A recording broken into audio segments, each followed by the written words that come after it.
C'est là que tout a commencé, à Port-la-Forêt, là où les Desjoyaux, le CAM, Jourdain, pour ne citer qu'eux, ont fait leurs premières armes. C'est à Port-la-Forêt que François Gabard a construit son projet gagnant massif et le bateau qui va avec. C'est donc dans ce port finistérien que nous avons retrouvé à la mi-mai le plus jeune vainqueur du Vendée Globe et le premier navigateur à descendre sous les 80 jours en solitaire. Il achevait alors un marathon médiatique de 3 mois qui lui confirmait à quel point il était passé dans une autre dimension. Bonjour François. Bonjour. Merci de nous recevoir ici. C'est votre fief ici en fait à Port-la-Forêt. C'est un petit peu, depuis quelques années on va dire. Depuis combien de temps d'ailleurs Je suis arrivé ici en 2008, donc ça fait quelques années. Mais on a quelques pales de mer agitées là. C'est là que vous avez préparé le Vendée Globe finalement un peu. C'est là, c'est vraiment tout le là. temps, vous avez passé combien de temps ici à préparer Tout mon temps. L'an dernier en tout cas, ça fait depuis 2 ans, on a construit le bateau chez CDK, donc dans les hangars qui sont juste là. Le bateau était ensuite, quand il était au port, il était juste derrière. Je me suis entraîné c'est le terrain de jeu, là. Un petit peu plus loin qu'ici, dans le golfe de Gascogne, on va dire, de manière générale. Mais c'est sûr que j'ai passé beaucoup de temps ici. J'ai tout fait en plus pour l'an dernier, essayer de pas trop me déplacer, essayer de rester ici pour pouvoir vraiment me concentrer sur la préparation du Vendée et voilà, être prêt pour la course. Le bateau, vous l'avez revu un peu? Vous êtes remonté dessus? Il est là dans un... Il est dans le hangar, là, aujourd'hui. Vous n'êtes pas remonté dessus du tout, depuis le Vendée, en fait? Dans le hangar, oui. Mais autrement, sur l'eau, non? Non, parce que ça allait assez vite. Quasiment pas navigué, quoi. Ça vous manque pas un peu? Vous rongez pas votre frein? Ça me manque très sérieusement, ouais. Le bateau, il a été ramené, il a été convoyé par l'équipe quelques jours après l'arrivée, une dizaine de jours après l'arrivée, et j'étais déjà pris à Paris, je crois. J'étais à Paris. Et depuis, le bateau il est en chantier. Donc, de toute façon, vous avez l'impression qu'on vous a pris du bateau, sorti, et après on vous a mis dans une espèce de machine à laver, depuis laquelle vous êtes depuis 3 mois, quoi. Un petit peu. Après, c'est aussi, pour relativiser, c'est aussi un peu le métier d'un marin. Un peu le métier. Je veux dire, depuis qu'il y ait Vendée Globe, victoire sur le Vendée Globe ou pas, le métier d'un marin, c'est avoir un bateau, chercher les sponsors, avoir un sponsor, discuter avec un sponsor, préparer un bateau, construire un bateau éventuellement ou le préparer. Et puis des périodes après où on s'entraîne et des périodes où on navigue. Voilà, ça fait partie. C'est vrai que les transitions sont très fortes parce que quelque part le Vendée Globe c'est la course un peu ultime. On passe du temps en mer, on fait un tour du monde, donc forcément c'est long. Et après, du coup, forcément le chantier, ce qui suit un Vendée Globe, c'est forcément ça se passe beaucoup à terre. Quelque part, c'est assez normal, mais c'est vrai que c'est des contrastes qui sont tellement forts que c'est. Mais qu'est-ce qui est le plus fatigant? C'est les marathons médiatiques là ou le Vendée Globe? Le Vendée Globe sans aucune commune mesure. Le problématique, c'est qu'on ne fait pas les choses d'une manière isolée. Je veux dire, c'est que si on faisait le marathon médiatique seul, ce serait facile. C'est un peu, c'est facile. Par contre, faire le Vendée Globe avec, surtout au rythme où on l'a fait, avec un état de fatigue à la fin qui est vraiment, j'ai tout donné, et que derrière il faut enchaîner, là, c'est un petit peu plus dur. Mais vous étiez vraiment fatigué à l'arrivée? Parce que on n'avait pas l'impression. J'étais très fatigué. C'est-à-dire que vous donnez en 3 mois ce que vous avez gardé dessous le pied depuis 1 an, quoi. Oui, on a tout donné. Enfin, moi, j'ai tout donné et c'est vrai que je ne me suis pas ménagé. J'y suis vraiment allé à fond la caisse. Et certainement, je suis peut-être celui qui a donné le plus dans le bateau, qui me suis le plus fatigué. Je pense qu'il y en a eu, après, quand on est sur un bateau, quand on a des galères, on perd aussi beaucoup d'énergie. Mais hormis peut-être quelques personnes qui ont eu une accumulation de galères qui fait qu'ils en ont bavé, moi j'en ai bavé parce que j'ai tout fait pour en baver. Quoi. Mais quand vous dites que vous étiez fatigué, ça se ressent comment physiquement? C'est quoi? On sent plus les bras, on a une lassitude, Non, c'est de la fatigue. Fatigue physique, on a besoin de dormir, nerveux évidemment, parce qu'il faut aussi comprendre qu'on est concentré sur le bateau pendant 3 mois.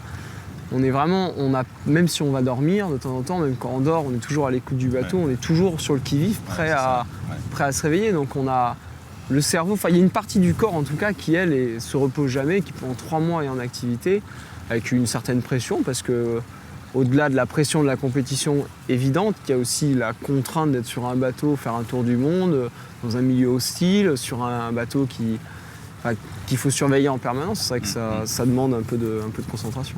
Vous vous êtes beaucoup préparé au Vendée Globe. En revanche, ce marathon médiatique, vous n'étiez pas forcément préparé. Enfin, ça fait partie du métier en même temps. Mais vous avez l'impression de l'avoir subi ou de l'avoir un peu maîtrisé quand même?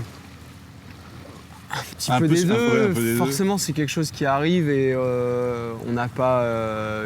Il y a des choses qu'on contrôle pas et en même temps, il y a énormément de choses qu'on contrôle. Enfin, je veux dire, j'ai mon mot à dire, voilà, je suis responsable de tout ça. Mais cette notoriété, vous n'y étiez pas forcément préparé, vous pensiez pas que c'était... Non, mais personne n'y était préparé. Enfin, je pense que... Ça se dit juste comment on vous aborde dans la rue, vous pouvez pas prendre le métro sans être tranquille, Ben voilà, dans la rue, beaucoup de gens me reconnaissent, beaucoup de gens m'interpellent, beaucoup de gens me félicitent. C'est très très positif. Oui, c'est très positif, bien sûr. C'est très très positif.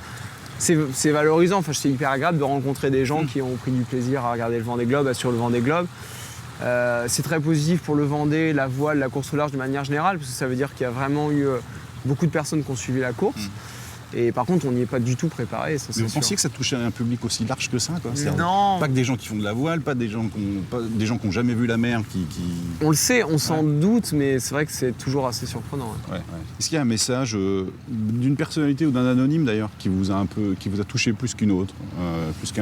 Non, ce qui m'a touché, c'est l'accumulation. C'est l'accumulation. C'est comme sur le Vendée, on vit beaucoup de moments les uns après les autres.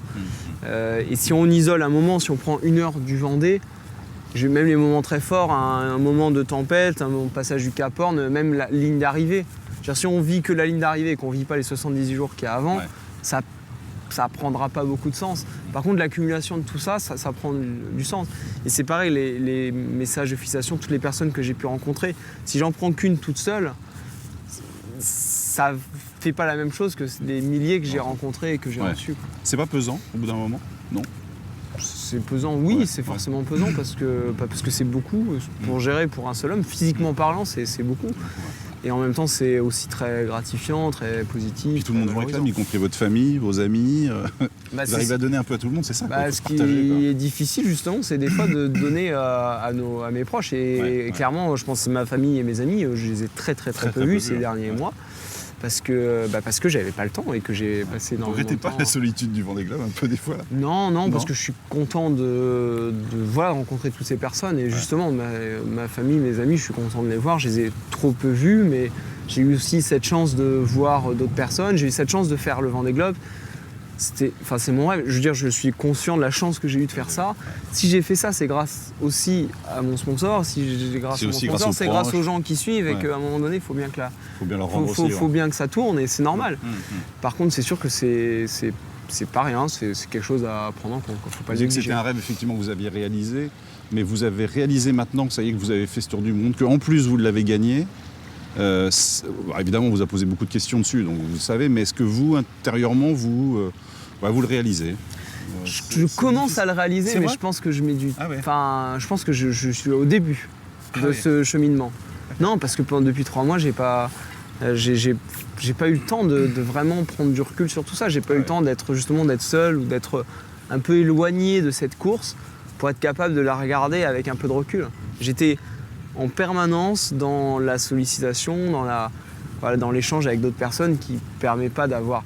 Alors l'échange permet en effet de se rendre compte par exemple de la dimension vraiment forte du Vendée dans l'esprit des Français et voire même à l'international. Ça je l'ai vu, je suis allé même à l'étranger, j'ai vu des personnes qui ont suivi la course, j'ai vu des Français, des riches, des pauvres, des gens qui font du bateau, des gens qui font pas de bateau, qui habitent au milieu de la France ou près de la côte. J'ai vu tous ces gens-là, donc ça je m'en rends compte et ça permet de réaliser ce que représente le Vendée Mais c'est leur vision à eux, c'est pas la vôtre. C'est aussi moi dans les yeux des gens que je comprends un peu la course. Par contre moi c'est sûr que d'un point de vue un peu plus personnel, introspectif, j'ai pas pris ce recul. Vous n'avez pas pris ce recul. Vous l'avez plus apprécié pendant les 3 mois finalement que maintenant. Pendant les 3 mois j'étais. Apprécié. J'avais pas non plus. Vous étiez content d'y être en même temps. Ah oui non, j'ai été content d'y être et j'ai toujours été content d'y être. Par contre, on est trop dans l'action, je trouve, pour prendre du recul sur tout ça. Mais prendre du recul, enfin l'apprécier, ça serait quoi finalement? Ça serait, quand vous dites, vous n'avez pas eu le temps de l'apprécier. Ah non, mais il n'y a pas forcément besoin de prendre du recul pour l'apprécier. C'est juste pour bien se situer dans l'événement et prendre conscience de ce qui s'est passé. Donc ça, il faudra plus de temps pour prendre du recul. Après, pour l'apprécier, il n'y a pas besoin de prendre du recul. Il faut juste vivre l'instant et l'apprécier. Et justement, toutes les rencontres qu'on peut faire, il n'y a pas besoin de réfléchir à ça, il faut juste le vivre. Et la course, le Vendée Globe, il faut la vivre et puis c'est tout, il n'y a pas rien d'autre à faire. Avec Armelle, ça a été un peu votre grand adversaire pendant le Vendée Globe. Vous avez navigué il n'y a pas longtemps ensemble sur un multi, vous vous êtes rapprochés.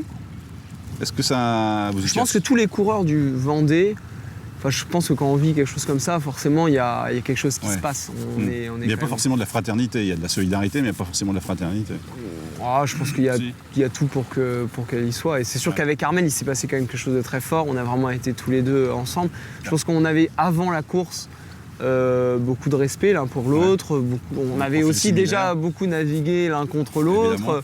La solitaire du Figaro en 2010, il fait 1, je termine 2. Enfin, voilà, on a déjà fait dans le passé des courses, on n'était pas très loin.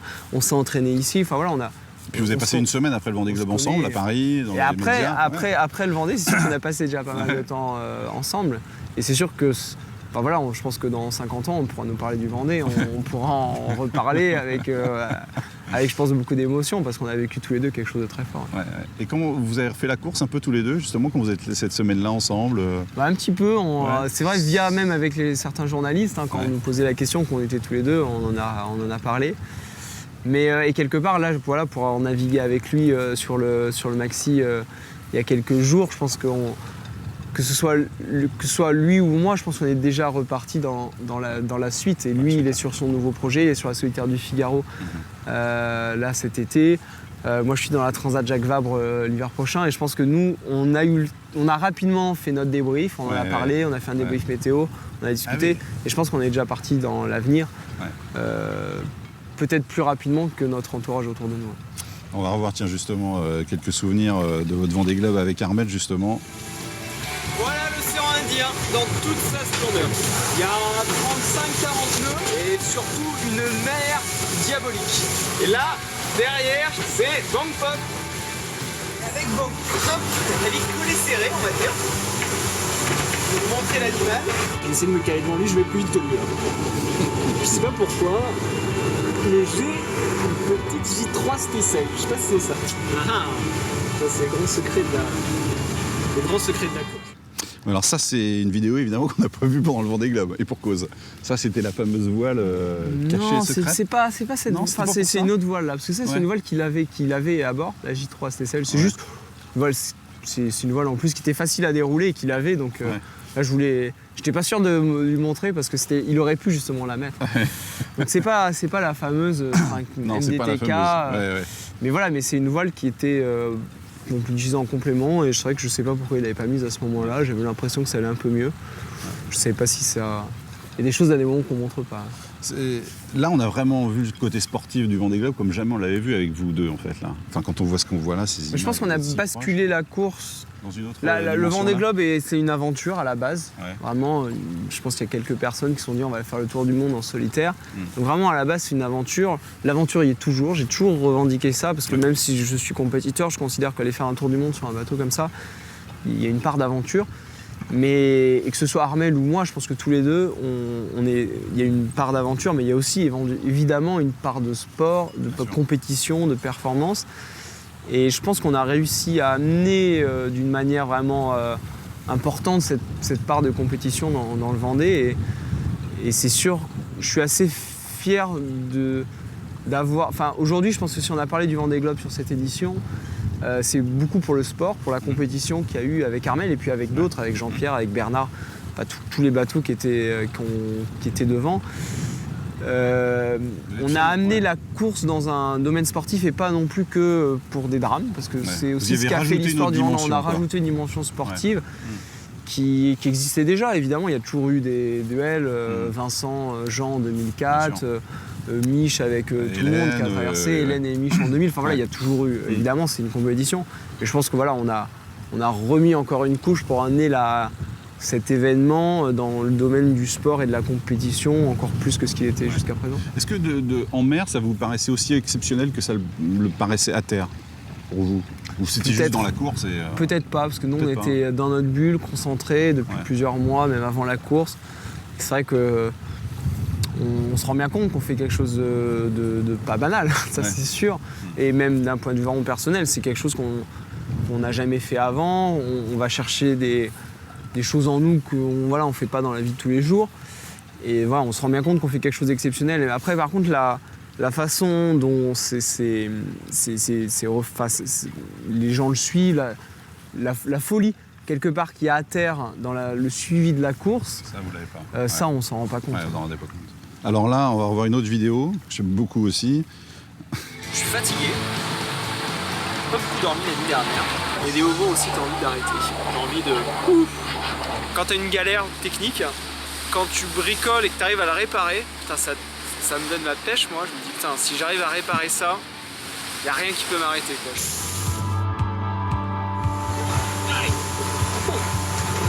Je sais pas s'il faut que j'aille voir un psy ou pas, mais... Il y a 42, mais...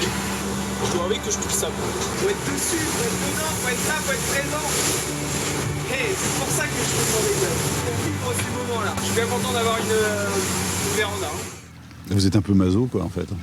C'est ce que vous recherchez, ces sensations-là. On va chercher la difficulté, ça c'est évident. Ouais. Mais comme beaucoup, je pense, même à terre, hein, on va chercher la difficulté et en même temps, on se fait plaisir énormément. Ce qui est fou, ce que vous dites là, c'est-à-dire quand on arrive à réparer, par exemple, quelque chose, ça paraît tellement impossible. À terre, des fois, on abandonne, on baisse les bras devant des difficultés. Pas tout le monde, heureusement. Pas tout le monde, mais c'est vrai que le confort à terre, des fois, nous pousse à abandonner certaines choses, alors que vous n'avez pas le choix, vous êtes obligé d'aller au-delà. Finalement, c'est plus facile pour nous. Ouais, c'est ça. À terre, des fois, on est obligé de se battre, de se faire violence pour se dire je vais y arriver tout seul et je vais trouver une solution. Ouais. Alors que parfois, c'est vrai que la facilité de la vie à terre, à plusieurs, parce que c'est le fait aussi d'être en solitaire. Hein. On est autour du monde en équipage, on peut à un moment donné se refiler la patate chaude et se dire voilà, si je baisse un peu les bras, peut-être que l'autre va pouvoir y arriver. Ouais. Donc ça sert à rien qu'on fasse ça, on est tout seul. Donc à un moment donné, il faut y aller, quoi. Et c'est vrai qu'on n'a pas le choix. Vous êtes allé plus loin que ce que vous pensiez des fois? Ah oui, complètement. Ah ouais, à de nombreuses reprises? Tout le temps. Ouais. Tout le temps, parce qu'on va chercher des choses où on pense pas qu'on est capable d'aller chercher ça. Et on se surprend. Jean-Pierre Dick dit que ça rend humble, justement, c'est ce genre de situation-là. Ouais. Bah oui, parce que c'est finalement, on est... je pense qu'on n'est pas grand-chose sur la mer. Voilà, on se rend bien compte qu'on est dans des éléments qui sont bien plus forts que nous. Alors faut se battre, faut essayer de les gérer, mais voilà, on se rend bien compte qu'on n'est pas grand-chose au milieu de tout ça. Il faut évidemment pas être fou pour faire ça, parce qu'il faut être pleinement conscient évidemment de ce qu'on réalise, mais il y a un petit grain de folie quand même qui est nécessaire. Non, bien sûr. Bien sûr. Il faut un petit peu de folie, mais j'ai envie de dire c'est une folie raisonnée, maîtrisée, qui fait du mal à personne, j'espère, au contraire. Et voilà, c'est une folie qui fait du mal à personne. Je pense que c'est ces petites folies dont on a besoin, dont je pense tout le monde à terre, même les artistes, les musiciens, on a tous un petit brin de folie et il faut juste être capable que ça fasse pas ça soit pas néfaste à autrui et que éventuellement ça peut servir aux gens, c'est super. On disait tout à l'heure de l'admiration qui était celle des terriens que nous sommes, nous. Est-ce que finalement, ça vous paraît exceptionnel de faire un Vendée Globe, un tour du monde, ou finalement, vous dites c'est mon métier, je maîtrise, donc voilà, moi c'est normal que j'y aille. Ça reste exceptionnel. Enfin, je veux dire, quand l'émotion que j'ai eue à faire ça, c'est parce que voilà, c'était compliqué, c'est difficile.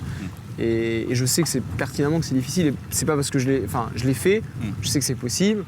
Par contre, je reste toujours persuadé que c'est compliqué. Et si je devais repartir demain sur un Vendée Globe, je dirais pas au départ, facile, j'ai déjà fait, voilà.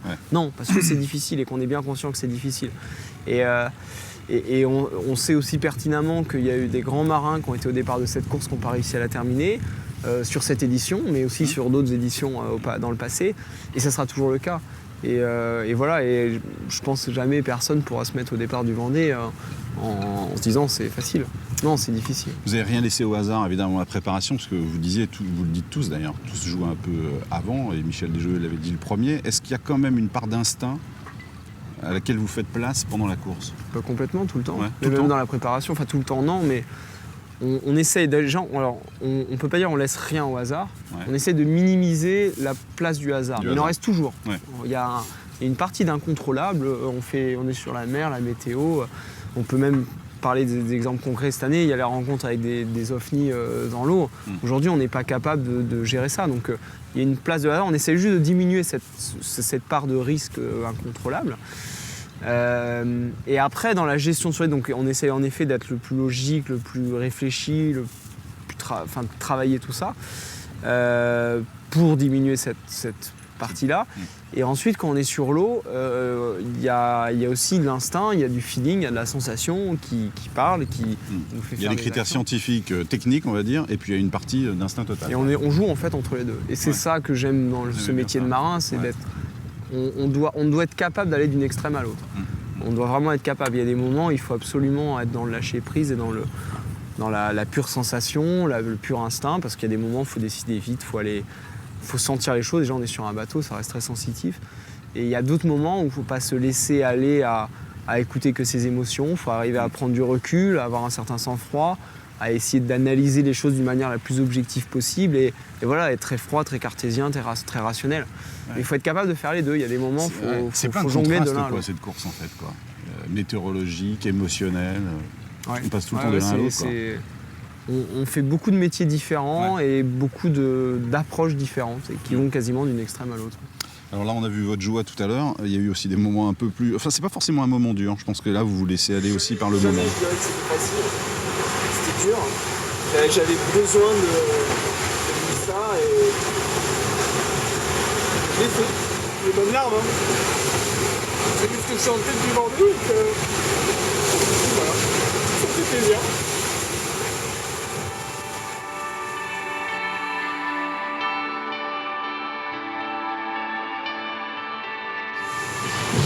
Donc voilà, on a passé la longitude du Cap Horn. Ça fait. Il est derrière nous maintenant, c'est bon, c'est l'Atlantique. Retour à la maison. Voilà, là, c'est vraiment le contraste d'émotion total. Mais c'est sûr qu'il ne doit pas y avoir beaucoup de temps entre les deux. Non. Mais de toute façon... Qu'est-ce qui vous prend là à ce moment-là, quand les larmes montent vous repensez à tout ce qu'il y a eu avant? Ouais, c'est l'émotion, mais on vit des émotions qui sont décuplées en permanence. C'est des émotions fortes et c'est vrai que tout est mis en exergue. Les moments de bonheur, les moments de doute, les moments difficiles. Et là, c'était un moment de bonheur, de fierté, de plaisir, de me dire que voilà, j'étais bien placé, j'avais réussi à faire un truc dont j'étais content et fier. Pourquoi vous dites j'avais besoin de vivre ça? Parce que j'avais envie de faire le Vendée Globe, j'avais envie d'aller dans les mers du Sud, j'avais envie de voir ce que c'était, de sentir, d'être au milieu de tout ça. Et voilà, j'avais besoin quelque part de voir si j'étais capable de faire ça et de le vivre, quoi. J'avais pas envie qu'on me le raconte, j'ai envie de d'y être, quoi. Vous étiez fait plein de films forcément avant, on s'est fait plein d'images, on vous en parle, on vous en raconte, mais quand on est dedans, ça n'a rien à voir, quoi. C'est pas possible de l'imaginer avant. On essaye même. Ouais. Moi, mon rôle en tant que marin, j'essaie de le partager un maximum, mais il y a ça qu'à un moment, il y a une limite à ça. On peut pas, on peut pas tout montrer, on peut pas. Puis là, c'est quelque chose qu'on vit et ça, on peut essayer de le raconter, mais on pourra jamais complètement le montrer. Et moi, j'ai essayé de. Je voulais être au milieu de tout ça, et je voulais le vivre moi-même, quoi. Vous avez appris on en revient tout à l'heure à ce qu'on est capable de faire pendant ce Vendée Globe. Vous avez appris un peu plus que vous valiez. Forcément, quand on est tout seul sur un bateau, à un moment donné, on apprend sur soi, sur ce qu'on est capable de faire. Et voilà, et on est face à des événements difficiles et on n'a pas le choix. On y va et on voit ce qu'on est capable de faire. Et quand on est seul sur un bateau, quand il y a quelque chose qui casse. Vous pensiez autant Non, parce que j'ai jamais pensé que j'allais gagner le Vendée Globe. Donc je savais que c'était possible. Je le disais avant le départ et je le pense toujours d'ailleurs a posteriori. Je pense pas que j'avais une mauvaise analyse. Je pense que j'étais pas favori à ce moment-là. Je pense que je faisais partie de ça. D'ailleurs, je savais que c'était possible de gagner la course, parce que voilà, c'est le Vendée Globe, et que le Vendée Globe, il se passe plein de choses, et qu'on peut pas... C'est difficile d'être favori d'un Vendée Globe, enfin, je veux dire, on n'est jamais sûr de rien. Donc je savais que c'était possible, je savais que ce serait difficile, et oui, je me suis surpris, je suis surpris de l'avoir gagné quelque part. Vous pensiez à autre chose que la victoire ou pas? Compte tenu de l'investissement, de la préparation, vous pensiez à autre chose de possible que ça? Je ne pensais pas à la victoire. Vous ne pensiez pas à la victoire? Non, je savais, comme je disais, je savais que c'était possible, ça pouvait arriver, que je ferais tout pour y arriver. Si jamais il y avait l'ombre, la toute petite fenêtre pour y aller, je serais le premier à sauter dessus. Ouais. Par contre, je partais pas pour ça, je partais pour faire le tour du monde. C'est ça. Partir d'un endroit, faire le tour du monde sur un bateau tout seul, naviguer dans les mers du Sud, ce qui est déjà à mes yeux exceptionnel. Ouais. Donc ça va. Et après, la victoire, c'était qu'un truc en plus. Mais en même temps, dans toute ma préparation, dans toute ma façon de préparer cette course, j'ai évidemment tout fait pour aller vers la victoire, mais c'était pas du tout le seul objectif ou l'objectif principal. Ça va changer quelque chose à votre façon de naviguer, d'être maintenant favorite d'une course et plus outsider, justement? Non, je pense qu'en fait, dans ma façon de la préparer, j'ai toujours la victoire en ligne de mire. Ouais. C'est vrai qu'elle y est plus ou moins accessible. Évidemment, ma prochaine course... je me dirais que la victoire est plus possible qu'elle l'était il y a 1 an ou qu'elle l'était il y a 5 ans ou 10 ans. Donc voilà. Par contre, dans ma préparation, dans ma façon de m'entraîner, dans ma façon de préparer mon bateau, de choisir mon bateau, les choix tactiques et stratégiques que je vais faire, je ne pense pas que je prendrai plus de risques pour aller vers ce que j'essaie de tendre vers l'excellence. Ça ne changera rien. Là, vous Par contre, l'entourage autour de moi, peut-être l'environnement autour verra les choses différemment. Je pense que les journalistes raconteront peut-être pas la même approche. Mais moi, dans ma façon, j'ai un temps de préparation avant une course. Je donne tout ce que j'ai pour essayer de faire du mieux possible. Pendant la course, je vais tout donner pour être devant. Et voilà. Et je crois pas que je ne changerai pas ma façon de me préparer fondamentalement. Merci François de nous avoir reçus ici pour la forêt. Merci.